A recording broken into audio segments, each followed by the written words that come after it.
এই সমাজে মানুষ মুসলমান হইয়া রোজা রাইকা হিন্দুদের পার্টিতে নাচানাচি করে। জিজ্ঞেস করলে কই ধর্ম যার যার, উৎসব সবার।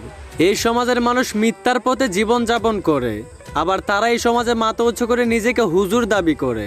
এই সমাজের মানুষ উচ্চ শিক্ষায় শিক্ষিত হতে চায়, তাই তো একজন রিক্সাওয়ালার সুশিক্ষার কাছে তাদের উচ্চ শিক্ষা হেরে যায়। এই সমাজের মানুষ ভদ্রতা দেখাইতে যাইয়া সত্যিটা যায় না ও চুপচাপ থাকে, আর মানুষের খারাপ সময় তাদের পিছনে সমালোচনা ঠিকই করতে পারে। সমাজে উচিত কথা বলে যারা, মানুষ তাদেরকে ঘৃণা করে, আর মিথ্যার পথে চলো অবিচার করে যারা, সমাজ তাদেরকে সালাম দিয়া সম্মান করে। এই সমাজে আমরা বই থেকে যে শিক্ষা পাই, তার চেয়ে বেশি শিক্ষা আমাদের সমাজ থেকে আমরা পাই। আমি বলি কি, যেই সমাজে এক কাপ চায়ের কাছে বিচারক বিক্রি হয়ে যায়, ওই সমাজে উচিত বিচার চেয়ে লাভ নাই। ধন্যবাদ।